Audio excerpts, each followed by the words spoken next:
بنگال کے کئی ہندو پریواروں کے من میں ایک سوال دھیرے دھیرے غصہ اور ڈر دونوں میں بدل چکا ہے۔ کیا ہم اپنے ہی راجیہ میں سرکشت ہیں؟ جب بھی نیشنل پولیٹیکل ڈیبیٹس میں بنگال کا نام آتا ہے، ایک نیریٹو بار بار ریپیٹ ہوتا ہے کہ بنگال میں ہندوز خطرے میں ہیں۔ کوئی اسے ایگزیجریشن بولتا ہے، کوئی پروپیگنڈا کہتا ہے، لیکن جو لوگ گراؤنڈ پر رہتے ہیں، جو روز کی زندگی جیتے ہیں، اور وہ ایک الگ کتھا سناتے ہیں۔ مندروں پر حملے کے کلیمز، پوسٹ پول وائلنس کے ایلیگیشنز، ہندو پریواروں کا مائیگریشن، سوشل میڈیا پر وائرل ویڈیوز، ایف آئی آرز اور کورٹ آبزرویشنز، کیا یہ سب صرف واٹس ایپ فارورڈز ہیں یا پھر ایک ایسی انکمفرٹیبل ریالٹی جسے پولیٹیکل کنوینئنس کے لیے اگنور کیا جا رہا ہے؟ آج کی ویڈیو کسی پارٹی کے پکش یا وپکش میں نہیں کھڑی۔ آج کی ویڈیو ایک سیدھا سوال پوچھتی ہے: کیا بنگال میں ہندوز کے خلاف ہنسا ایک سچ ہے یا صرف ایک پولیٹیکل ویپن؟ اور اگر اس سچ کا تھوڑا سا حصہ بھی ریالٹی ہے تو 2026 کے الیکشنز پر اس کا اثر سونامی جیسا ہوگا۔ بنگال میں پولیٹیکل وائلنس کوئی نئی چیز نہیں ہے۔ لیفٹ کے دور سے لے کر ٹی ایم سی کے سمے تک پوسٹ پول کلیشز اور انٹیمیڈیشن کے کیسز ڈاکیومنٹڈ رہے ہیں۔ 21 کے الیکشنز کے بعد high court observations, human rights petitions اور میڈیا رپورٹس کے مطابق کئی سو کیسز رجسٹر ہوئے جہاں ہندو سپورٹرز، خاص کر non T M C voters نے تھریٹس، اٹیکس اور گھروں کے وینڈلزم کے ایلیگیشن لگائے۔ کچھ انسیڈنٹس میں مندروں کو ڈیمیج پہنچنے اور پریواروں کے اپنے گھر چھوڑ کر جانے کے کلیمز بھی سامنے آئے۔ سینٹرل فورسز کی ڈپلائمنٹ تک کورٹ کے آرڈرز آنا اپنے آپ میں ایک سیریس سگنل تھا۔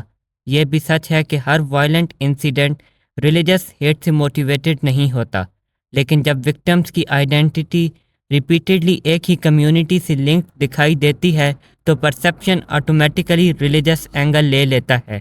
اس کے ساتھ ہی بنگال میں لوکلائزڈ کمیونل ٹینشنز کا بھی ذکر ہوتا رہا ہے۔ فیسٹیولز، پروسیشنز، لینڈ ڈسپیوٹس اور افواہوں کے چلتے کچھ جگہ پر کلیشز ہوئے جنہیں سوشل میڈیا نے اور زیادہ بھڑکا دیا۔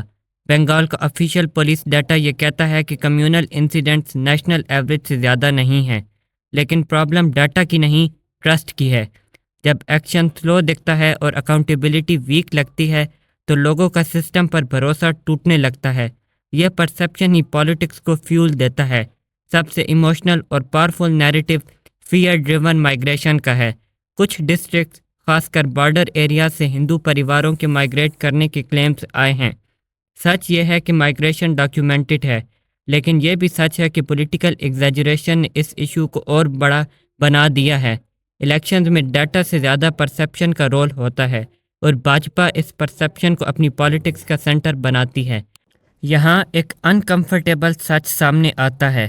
بنگال میں وائلنس موجود ہے، لیکن ہر وائلنس ریلیجس نہیں ہوتا، اور ریلیجن کی کئی بار پالیٹکس کے ذریعے ایمپلیفائی ہو جاتا ہے۔ ہر انسیڈنٹ کو اینٹائی ہندو ڈکلیئر کر دینا فیکچولی غلط ہوگا، لیکن ہر کنسرن کو پروپیگنڈا کہہ کر ڈسمس کر دینا بھی اتنا ہی خطرناک ہے۔ جب پولیٹیکل وائلنس، ویک پالیسنگ اور سلو جسٹس ایک ساتھ کام کرتے ہیں تو انسیڈنٹس کو ریلیجس کلر ملنا آلموسٹ انایویٹیبل ہو جاتا ہے۔ اسی ویکیوم کو بی جے پی ایموشنلی فل کرتی ہے اور نیریٹو کو گراؤنڈ سے نیشنل سٹیج تک لے جاتی ہے۔ ٹی ایم سی کا آفیشیل سٹینڈ ہمیشہ یہ رہا ہے کہ بنگال سب کا ہے، چاہے وہ ہندو ہو، مسلم ہو یا کسی اور دھرم سے ہو۔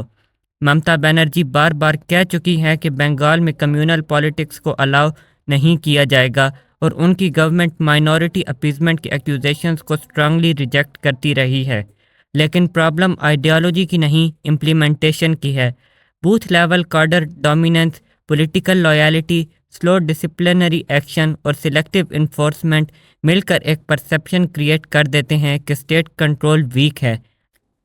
جب گورننس اور نیوٹرلٹی میں گیپ دکھتا ہے تو ٹرسٹ کولیپس ہونے لگتا ہے۔ ٹی ایم سی کے لیے اصلی چیلنج نیریٹو نہیں، ایڈمنسٹریٹو کریڈیبلٹی ہے۔ بی جے پی نے بنگال کے ایشو کو نیشنل ایجنڈا بنا دیا۔ پریزیڈنٹ رول کی demand, court petitions, central force pressure اور میڈیا ایمپلیفیکیشن بی جے پی کی کور اسٹریٹجی رہی ہے۔ یہ بی جے پی کا سب سے اسٹرانگ موبلائزیشن ٹول بنا، خاص کر ہندو ووٹرز کے بیچ۔ لیکن اس نیریٹو کی لمٹس بھی کلیئر ہیں۔ بی جے پی کے پاس اسٹیٹ پاور نہیں ہے، ground level protection directly provide کرنے کی کیپیسٹی نہیں ہے، اور ایکسیسو پولرائزیشن ویمن ووٹرز کو انسیکیور کرتی ہے۔ اس کا ریزلٹ یہ ہوتا ہے کہ مسلم ووٹ اور زیادہ کنسالیڈیٹ ہو جاتا ہے۔ بی جے پی آؤٹ ریچ جنریٹ کر پاتی ہے، لیکن گورننس کا پریکٹیکل الٹرنیٹیو بنگال میں ابھی تک کنونسنگلی پریزنٹ نہیں کر پائی۔ 2026 کا بنگال الیکشن صرف پارٹی ورسز پارٹی کانٹیسٹ نہیں ہوگا، بلکہ لا اینڈ آرڈر کا ریفرینڈم بن سکتا ہے۔ ہندو ووٹرز کے لیے سیکیورٹی، ڈگنیٹی اور ایکول جسٹس سب سے بڑا کنسرن ہوگا۔ مسلم ووٹرز سٹیبلٹی اور پولرائزیشن سے پروٹیکشن دیکھیں گے۔ ویمن ووٹرز سیفٹی اور ویلفیئر دونوں کو ساتھ میں جج کریں گے۔ جو پارٹی فیئر کو ری ایشورنس میں کنورٹ کر پائے گی وہی پولیٹیکل ایڈوانٹیج لے گی۔ اگر انسیڈنٹس کنٹینیو ہوتے رہے تو بی جے پی ہندو کنسولیڈیشن گین کرے گی اور ٹی ایم سی اربن ہندو کانفیڈنس لوز کرے گی۔ اگر کنٹرول اور نیوٹرلٹی ویزیبلی امپروو ہوتا ہے تو ٹی ایم سی اپنی پوزیشن سٹیبلائز کر سکتی ہے اور بی جے پی کا نیریٹو ویک پڑ سکتا ہے۔ بنگال کو سیو ہندوز یا اپیزمنٹ اسٹیٹ جیسے لیبل سے نہ بچایا جا سکتا ہے اور نہ سمجھا جا سکتا ہے۔ بنگال کو بچایا جا سکتا ہے صرف رول آف لا سے، فاسٹ جسٹس سے، نیوٹرل پولیسنگ سے اور آنیسٹ پالیٹکس سے۔ وائلنس چاہے کسی کے خلاف ہو، وہ ڈیموکریسی کا دشمن ہوتا ہے، وہ لوک تانتر کا دشمن ہوتا ہے۔ 2026 کا الیکشن صرف پار کی لڑائی نہیں ہوگا، بلکہ ٹرسٹ، سیفٹی اور کو ایگزسٹنس کا ریفرینڈم ہوگا۔ اور جب بنگال کا ووٹر جاگتا ہے تو وہ صرف پارٹی نہیں، پورا سسٹم بدل دیتا ہے۔